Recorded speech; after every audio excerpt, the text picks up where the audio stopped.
والصلاة والسلام على رسوله الكريم وعلى آله الطيبين الطاهرين ومن تبعهم بإحسان إلى يوم الدين. قال الله تبارك وتعالى في القرآن المجيد والفرقان الحميد: أعوذ بالله من الشيطان الرجيم. بسم الله الرحمن الرحيم.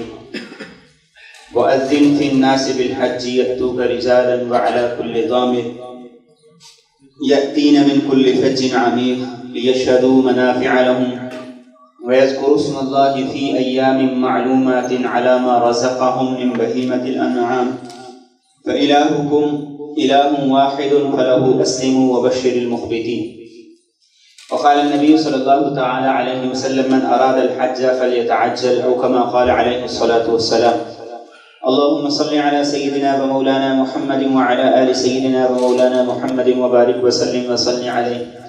اللهم صل على سيدنا ومولانا محمد وعلى آل سيدنا ومولانا محمد وبارك وسلم وصل عليه. اللهم صل على سيدنا وسيد ساداتنا وسيد عاداتنا وحبيبنا وحبيب ربنا وصمدنا وأجملنا وأكملنا وأحسننا وأرفقنا وأعلانا وأولانا وأزكانا وأتقانا محمد صلى الله عليه وعلى آله وأهله وذرياته وصحابته ومن تبعهم بإحسان إلى يوم الدين. کچھ فرائض ایسے ہیں جو بڑی اہمیت رکھتے ہیں اور ان میں فرضیت کا اور ڈیوٹی کا اور ذمہ داری کا معنی بہت زیادہ پایا جاتا ہے. جیسے نماز ہے. اب نماز فرض ہے اور ہر ایک کے لیے فرض ہے، لیکن کچھ فرائض ایسے ہیں جن میں فرض ہونے کے ساتھ ساتھ شوق کا معنی پایا جاتا ہے. اسی لیے قرآن کریم نے جب حج کا تذکرہ کیا ہے تو اسے ویسے نہیں کہا جیسے نماز کو کہا. نماز کے بارے میں کیا کہا؟ اقیموا الصلاۃ، نماز قائم کرو. زکوٰۃ کے بارے میں فرمایا آتوا الزکاۃ، زکوٰۃ ادا کرو. لیکن حج کے بارے میں نہیں فرمایا کہ حجوا، حج کرو. حج کا انداز یہ نہیں، اس لیے کہ یہ فریضہ بھی ہے لیکن فریضے کے ساتھ ساتھ یہ کیا ہے؟ شوق. یہ فریضہ بھی ہے لیکن اس فریضے کے ساتھ اللہ کی محبت اور اللہ کے عشق کا سفر ہے. اس لیے قرآن کریم نے جب اس کی بات کی تو انداز لمبا چوڑا اختیار کیا. وَلِلَّهِ عَلَى النَّاسِ حِجُّ الْبَيْتِ مَنِ اسْتَطَاعَ إِلَيْهِ سَبِيلًا وَمَنْ كَفَرَ فَإِنَّ اللَّهَ غَنِيٌّ عَنِ الْعَالَمِينَ. یہ ساری آیت کریمہ کیا بتاتی ہے کہ حج کیسی عبادت ہے، اس کو کرنا کیسے ہے، اور اس میں سستی اور لاپرواہی کرنے والے اللہ کی نگاہ میں کیسے ہیں. قرآن کریم نے اس کا آغاز ہی سے کیا وَلِلَّهِ. فرمایا کہ یہ حج کس لیے کرنا ہے؟ اللہ کی محبت میں کرنا ہے. یہ سفر کس لیے ہے؟ فرض سر سے اتارنے کے لیے نہیں ہے، اللہ کے عشق کے اندر ہے. وَلِلَّهِ. اور یقیناً اس کے اندر عشق اور محبت کی وہ مثال موجود ہے جو کسی اور عبادت میں. آپ نماز کے لیے آتے ہیں تو حکم کیا ہے؟ خُذُوا زِینَتَکُمْ عِندَ کُلِّ مَسْجِد. یہ نماز کا وقت ہے، اچھا لباس پہن کے آؤ، رف لباس کے اندر نہ آؤ، صاف ستھرے ہو کر آؤ. لیکن جب حج کی بات آئی تو کہا قیمتی سے قیمتی لباس بھی جس نے پہنا ہے اس کی جگہ پہ احرام کی چادریں پہن کے. اور احرام کی چادروں میں سے بھی وہ چادریں اور اس آدمی کا حج اور عمل اللہ کو زیادہ محبوب اور پسندیدہ ہے جو جتنا زیادہ میلا کچیلا ہو سکتا ہے. یہ کیا ہے؟ وَلِلَّهِ. یہ اللہ سے محبت اور اس سے عشق کی علامت اور نشانی ہے. اور احرام خود ایک عبادت ہے.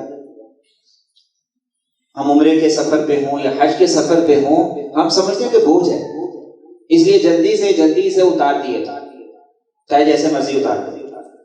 اللہ کیا فرماتے ہیں؟ وَلِلَّهِ. یہ جو دو چادریں تم نے پہنی ہے نا، یہ صرف فرض کی ادائیگی نہیں ہے، یہ اللہ کی محبت کے اندر پہنی ہوئی ہے اور یہ عبادت ہے. اسی لیے نبی کریم صلی اللہ علیہ وسلم نے ارشاد فرمایا جو آدمی حالت احرام کے اندر اور اسے 24 گھنٹے گزر گئے، سورج غروب ہو گیا، اس نے کوئی عمل نہیں کیا، کوئی تسبیح نہیں، کوئی اضافی نوافل نہیں، کوئی دوسرا عمل نہیں، فرمایا سورج غروب ہونے پر اللہ اس کو تمام گناہوں سے پاک کر دیتا ہے صرف اس احرام کی وجہ سے.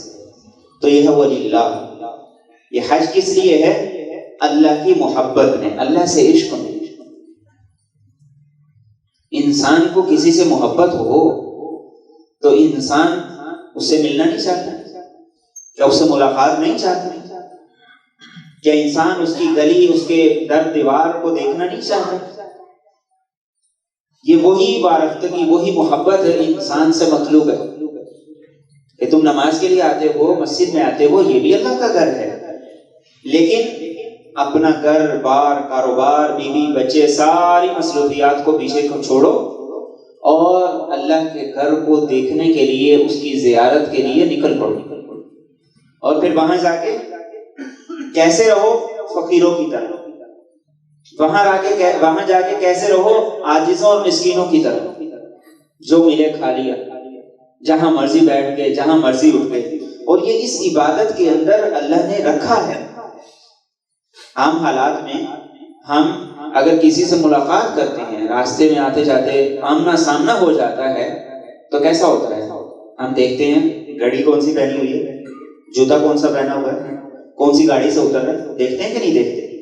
لیکن حج کا سفر ایک ایسا سفر ہے، عمرے کا سفر ایک ایسا سفر ہے، کوئی کسی کو نہیں دیکھتا، ہر آدمی اپنی مستی میں مست ہے، ہر آدمی اپنی لو کے اندر لگا ہوا ہے، کوئی کسی کی پرواہ نہیں کرتا۔ یہ ہے وَلِلَّهِ عَلَى النَّاسِ حِجُّ الْبَيْتِ کہ یہ حج کا سفر صرف فریضہ نہیں ہے، شوق ہے۔ یہ حج کا سفر صرف فریضہ نہیں ہے، یہ عشق و محبت کا سفر ہے۔ اور کس کے لیے ہے؟ علی الناس۔ قرآن کا انداز آپ دیکھیے، یہ نہیں کہا گیا کہ مسلمانوں کے لیے، علی الناس فرمایا کہ حج کا فریضہ ساری انسانیت کے لیے، ساری انسانیت کے لیے۔ اب غیر مسلم پہ تو حج فرض نہیں ہے، لیکن اس کی اہمیت کو بتایا جا رہا ہے۔ ایک ایسا زبردست فریضہ ہے کہ اگر اجازت ہوتی تو غیر مسلم بھی آتے۔ اور ابراہیم علیہ السلام نے جو دعا کی تھی، اس دعا کی وجہ سے غیر مسلموں کے دل رک گئے۔ فَاجْعَلْ أَفْئِدَةً مِّنَ النَّاسِ تَهْوِي إِلَيْهِمْ۔ ابراہیم علیہ السلام نے کہا تھا کہ اللہ لوگوں کے دلوں کو ایسا کر دے کہ ان کے دلوں میں تیرے گھر کو دیکھنے کی محبت اور تڑپ صرف باقی نہ رہے، بلکہ بڑھتی رہے اور آگے سے آگے جاتے رہے، ترقی کرتے رہے۔ آج ایسا ہی ہے، جس نے ایک دفعہ نہیں دیکھا تو اس کی خواہش ہے، لیکن جو ایک دفعہ ہو کے آ گیا ہے اب اس کی تڑپ ہوگی۔ کوئی آدمی ایسا نہیں ہے دنیا میں جو وہاں سے ہو کے واپسی آ رہا ہو اور اس کی آنکھیں نم نہ ہو، جو روزہ رسول پہ آخری سلام پیش کر رہا ہو اور الٹے قدموں واپس نہ آ رہا ہو، جو بیت اللہ کا طواف وداع کر رہا ہو اور الٹے قدموں واپس نہ آ رہا ہو، اور آخری دعا میں یہ دعا نہ کر رہا ہو کہ اللہ مجھے واپس بھی بلانا، دوبارہ بھی لے کے آنا۔ آج دنیا کے ممالک ہم گھومتے ہیں پھرتے ہیں، کتنے ممالک ایسے ہیں جہاں ہمیں جانے کی بار بار تمنا ہے، تڑپ ہے، شوق ہے۔ انسان ایک دفعہ جاتا ہے، دوسری دفعہ اس کا وہ شوق ہی نہیں رہتا، تیسری دفعہ بالکل ختم ہو جاتا ہے، چوتھی دفعہ تو کوئی کہے تو انسان کہتا ہے کسی نئی جگہ پہ جانا چاہیے۔ لیکن یہ وہ گھر ہے جسے اللہ کہتے ہیں بالبیت العتیق، اتنا پرانا ہے، اتنا پرانا ہے، اتنا پرانا ہے کہ اس کی تاریخ ہزاروں سال پہ مشتمل ہے، لیکن جو یہاں آ جاتا ہے اس کے دل میں ایمان کی، عشق کی، محبت کی چنگاری ایسی جلتی ہے تو پھر وہ تڑپتا ہے، پھر وہ جانے والوں کو کہتا ہے کہ میرے لیے بھی وہاں جا کے دعا کرنا، پھر وہ جانے والوں کو کہتا ہے میرا بھی سلام پیش کرتے ہیں، پھر وہ جانے والوں کو کہتا ہے کہ بالکل جب بیت اللہ کے سامنے کھڑے ہو تو پھر وہاں جا کے میرے لیے بھی اللہ سے مانگنا۔ یہ ہے وَلِلَّهِ عَلَى النَّاسِ۔ تو ابراہیم علیہ السلام نے یہ دعا کی تھی، اور دعا میں کیا تھا؟ فَجْعَلْ أَفْئِدَةً مِّنَ النَّاسِ، اے اللہ کچھ لوگوں کے دل بیت اللہ کی طرف کھینچتے چلے جائیں۔ مفسرین لکھتے ہیں کہ اگر ابراہیم علیہ السلام یہ دعا کرتے کہ سارے لوگوں کے دل بیت اللہ کی طرف کھینچتے چلے جائیں تو پوری دنیا کے یہودی بھی، عیسائی بھی، ہندو بھی، سارے کے سارے بیت اللہ کے دیدار کے لیے اور اس کے طواف کے لیے وہ عاشقوں کی طرح دوڑتے ہوئے اور مچلتے ہوئے آتے۔ اور یہ انسان کے اندر اگر تڑپ ہے، جانے کی تڑپ ہے، تو پھر یہ تڑپ ابراہیم علیہ السلام کی اس دعا کا ثمر اور نتیجہ ہے جو اس کے حق میں قبول ہوگی جس کے دل کے اندر تڑپ ہے۔ اور عبادات کو آپ دیکھیے کہ عبادات کا حکم ہمیں نماز کے ذریعے سے آیا، اور بیت اللہ کا حج اس کا حکم ہمیں کیسے آ گیا؟ ابراہیم علیہ السلام کی منادی سے، ندا سے، وَأَذِّن فِي النَّاسِ بِالْحَجِّ يَأْتُوكَ رِجَالًا وَعَلَىٰ كُلِّ ضَامِرٍ يَأْتِينَ مِن كُلِّ فَجٍّ عَمِيقٍ۔ ابراہیم علیہ السلام نے جب بیت اللہ کی تعمیر کر دی تو اللہ نے کہا ہے اعلان کرو لوگ حج کے لیے آئیں۔ باری تعالیٰ اعلان کیسے ہو؟ یہاں تو کوئی سننے والا ہی نہیں، آبادی نہیں ہے، تو اللہ نے فرمایا ابراہیم اعلان کرو، یہ تمہاری ذمہ داری ہے۔ وَأَذِّن فِي النَّاسِ بِالْحَجِّ، اور وہاں بھی الناس کا لفظ ہے، ساری دنیا کو حج کا اعلان کرو، ساری دنیا کو حج کا اعلان کر کے آنے کی دعوت دو۔ تو کیسے آئیں گے لوگ؟ یأتوک رجالا وعلی کل ضامر یأتین من کل فج عمیق، فرمایا پوری دنیا کے کونے کونے سے، کنارے کنارے سے لوگ اس بیت اللہ کے طواف کے لیے، اس کی زیارت کے لیے آئیں گے۔ اور کیسے آئیں گے؟ کھاتے پیتے لوگ آئیں گے؟ فرمایا کہ نہیں، پوری دنیا سے کھاتے پیتے لوگ بھی آئیں گے، اور ایسے لوگ بھی آئیں گے کہ جو معذور ہیں، چل نہیں سکتے، اور ان کے ساتھ کوئی انہیں اٹھانے والا نہیں ہے، اور ان کے اندر اتنی ہمت استطاعت نہیں ہے، لیکن وہ پہنچ جائیں گے۔ علی کل ضامر یأتین من کل فج عمیق، لوگ دبلی پتلی سواریوں پر پہنچیں گے۔ ابن سیرین کہتے ہیں کہ میں بیت اللہ کے اندر بیٹھا ہوا تھا تو ایک آدمی نے مجھ سے پوچھا کہاں سے آئے؟ تو میں نے کہا یہ عراق سے آیا ہوں۔ کہا کہ اس کا مطلب ہے کہ تم بیت اللہ کے پڑوسی ہو، عراق کی طرح بیت اللہ کی طرح۔ تو پوچھا تم کہاں سے آئے ہو؟ تو اس نے کہا کہ میں رشیا کے کنارے سے آیا ہوں، اور مجھے بیت اللہ تک پہنچنے کے لیے 6 ماہ کا سفر کرنا پڑا۔ اور پہلے ایسے ہی سفر ہوتا تھا، جو لوگ بحری جہاز سے سفر کرتے تھے مہینوں کا سفر کرتے تھے۔ تو قرآن کا جو اعلان تھا، اس اعلان میں یہ بات تھی کہ اس کی توفیق اللہ اس کو دیتے ہیں جس کے اندر تڑپ ہو، پیسے کے ساتھ نہیں۔ بہت سے لوگ ایسے دیکھے کہ جو ظاہری اعتبار سے بہت زیادہ مالدار نہیں، لیکن اللہ ہر سال انہیں توفیق عطا کرتا۔ اور بہت سے ایسے دیکھے کہ جو ہر مہینے جا سکتے ہیں لیکن زندگی میں ایک بار بھی جانا نصیب نہیں ہوتا۔ تو یہ اللہ کی طرف سے بلاوا تب آتا ہے جب انسان کے اندر تڑپ ہو، شوق ہو، محبت ہو۔ اور جب تڑپ شوق نہ ہو، اور جب تڑپ اور شوق نہ ہو، اور انسان اس آس پہ امید پہ بیٹھا رہے کہ ہاں اللہ آسمان سے ٹکٹ پھینک دے گا، پاسپورٹ پہ اسٹیمپ بھی آ جائے گی، اور سارے کے سارے کام آ جائیں گے، احرام کا بیگ بھی اتر آئے گا جیسے بنی اسرائیل پر آسمان سے اترتا تھا، تو ایسے تو اللہ نے کبھی کسی کو نہیں بلایا۔ تڑپ اور شوق کی نشانی کیا ہے؟ اس کے لیے تیاری، اس کے لیے پلاننگ ہے۔ اس لیے نبی کریم صلی اللہ علیہ وسلم نے فرمایا من اراد الحج فلیتعجل، جس آدمی پر حج فرض ہو گیا ہے اسے دیر نہیں کرنی چاہیے، اسے جلدی جلدی فریضہ ادا کرنا چاہیے۔ اور حج ایک ایسی عبادت ہے، اگر کسی آدمی پر فرض ہو گیا اور اس نے ادا نہیں کیا، دنیا سے چلا گیا، تو اس کے ورثاء کی ذمہ داری ہے کہ وہ اس کی طرف سے کسی کو حج بدل کروائیں یا خود کریں۔ یہ ایسا فریضہ ہے جو فرض ہونے کے بعد معاف نہیں۔ زکوٰۃ اگر کسی پہ فرض ہو گئی اور وقت آنے سے پہلے اس کا کاروباری نقصان ایسا ہوا کہ سارے کا سارا پیسہ ہی ضائع ہو گیا، ڈوب گیا ہے، تو زکوٰۃ فرض نہیں رہتی۔ لیکن حج کسی آدمی پہ فرض ہو گیا، اس کے بعد اس کے پاس استطاعت نہیں رہی، اس کے پاس ہمت نہیں رہی، تو حج اس کے ذمہ سے ثابت نہیں ہوتا۔ اس لیے نبی کریم صلی اللہ علیہ وسلم نے فرمایا کہ جو آدمی حج کرنا چاہتا ہے، جس آدمی پہ حج فرض ہو گیا ہے، تو پھر جلدی کرے۔ اور آپ نے حدیث طیبہ میں یہ بات ارشاد فرمایا کہ پتہ نہیں کل کے دن کیسے ہوں۔ آدمی کی مصروفیت ایسی بڑھ جائے کہ اس مصروفیت سے وقت نہ نکال سکے، آدمی کے پاس اسباب وسائل نہ رہے، آدمی کے پاس جانے کی صحت اور استطاعت نہ رہے، اور آج ہم اس ذمہ داری کو ادا کرنے میں نہایت لاپرواہی کا مظاہرہ کرتے ہیں۔ جس آدمی کے پاس اتنا پیسہ ہے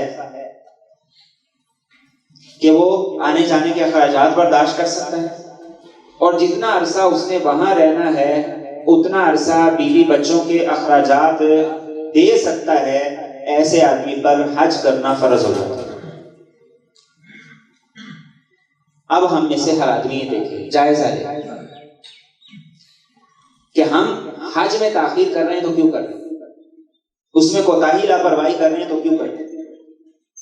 اور قرآن کریم نے جو کہا وَمَنْ كَفَرَ فَإِنَّ اللَّهَ غَنِيٌّ عَنِ الْعَالَمِينَ، جو آدمی حج نہیں کرتا، یہ قرآن کے الفاظ ہیں، آپ جو مرضی ترجمہ اٹھا کے دیکھ لیجئے کہ جو آدمی حج نہیں کرتا وہ اللہ کے کاغذوں میں ایسا ہی ہے جیسے کافر ہوتا۔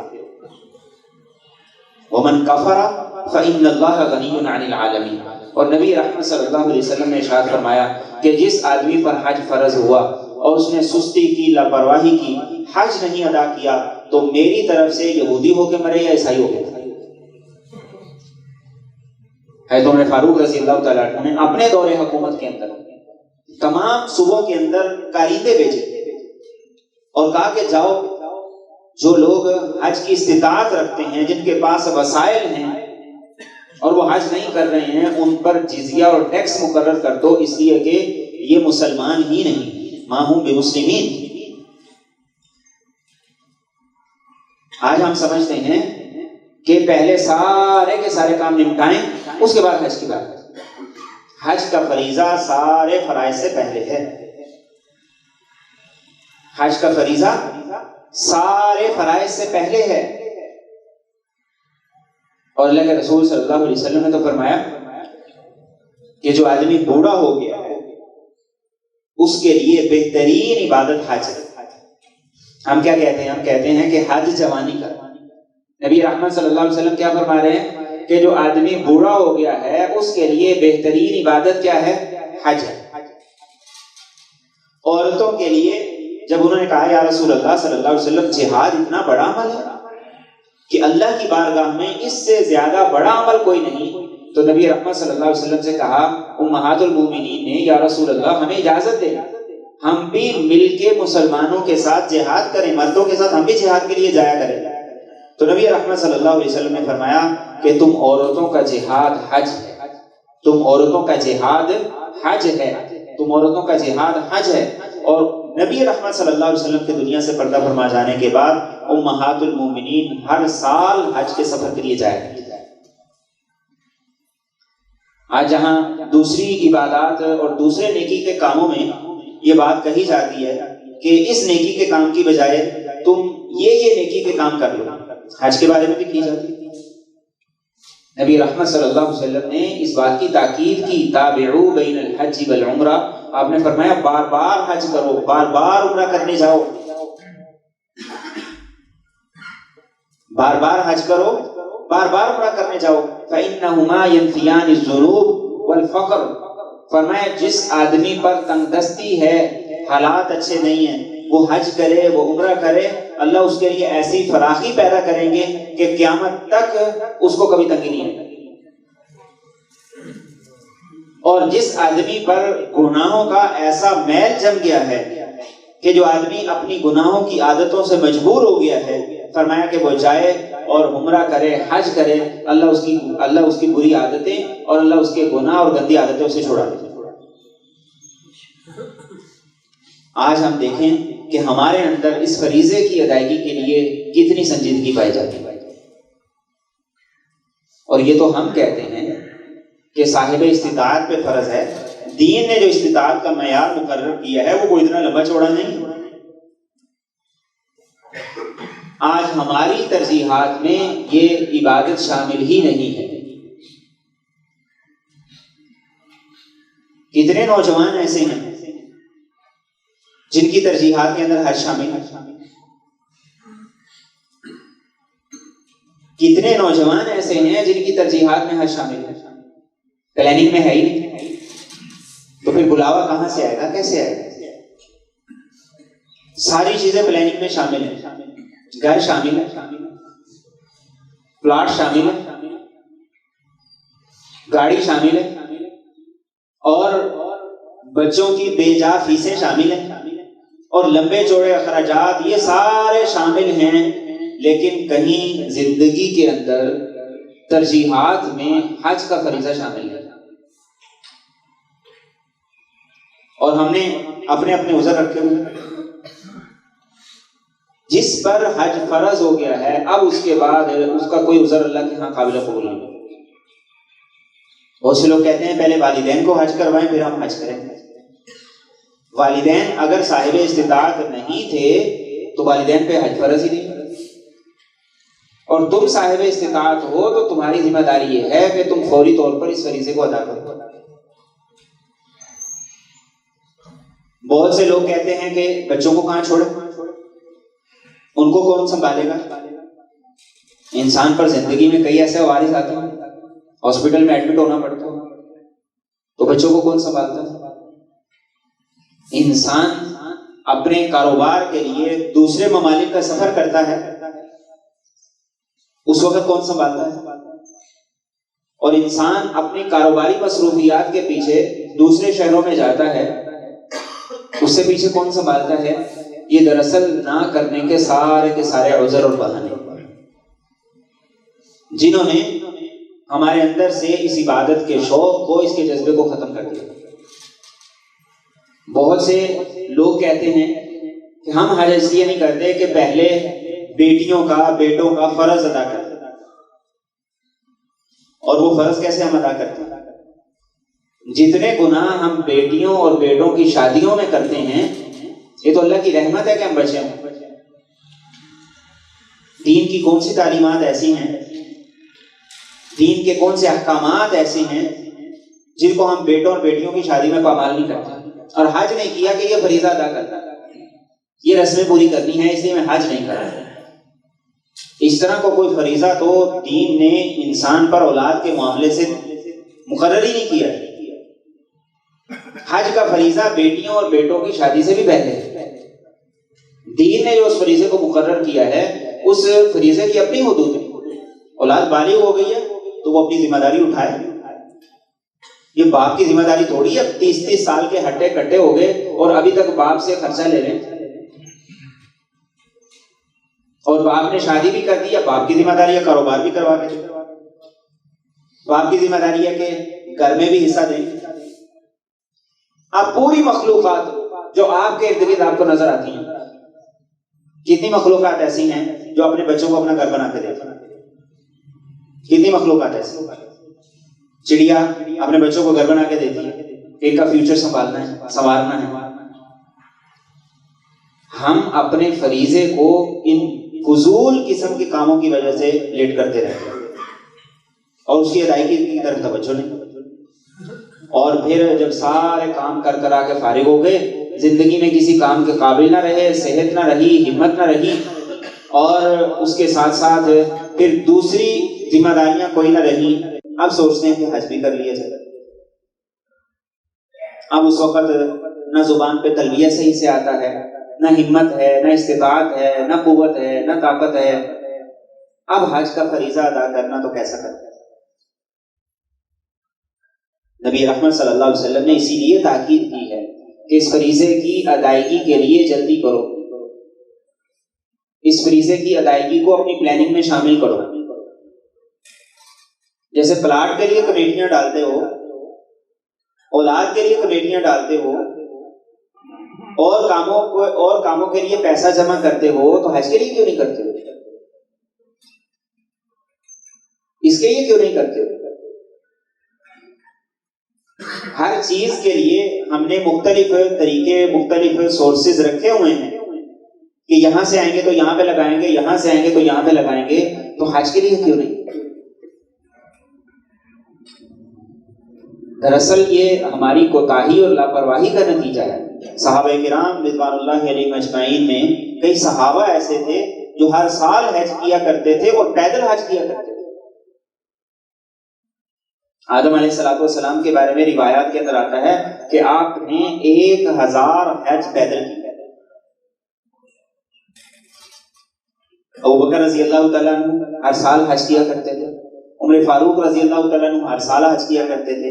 امام حسن و حسین رضی اللہ تعالیٰ عنہ ہر سال حج کیا کرتے تھے اور پیدل حج کیا کرتے تھے. امام زین العابدین ہر سال حج کیا کرتے تھے اور پیدل حج کیا کرتے تھے. بڑا مشقت والا حج ہوا کرتا تھا. آج ان ساری سہولتوں کے ہوتے ہوئے بھی ہم حج کے فریضے کے اندر کوتاہی کر رہے ہیں، لاپرواہی کا. اور ترجیحات میں دنیا داری اور اس کے معاملات شامل ہیں. کوئی بھی انسان اپنی اولاد کی ذمہ داریوں سے فارغ ہو جاتا ہے.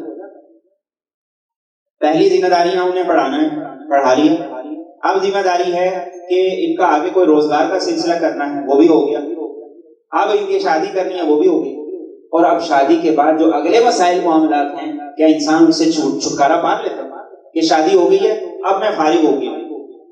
یہ سارے جھنجھٹ ایسے ہیں انسان زندگی بھر ان سے نہیں نکل سکتا۔ اس لیے نبی کریم صلی اللہ علیہ وسلم نے فرمایا کہ جس آدمی پر حج فرض ہو چکا ہے وہ آدمی جلدی جلدی تیاری کرے اور اس فریضے کی ادائیگی کے لیے کوشش کرے۔ اور اللہ کے رسول صلی اللہ علیہ وسلم نے اسے بہترین عبادت قرار دیا،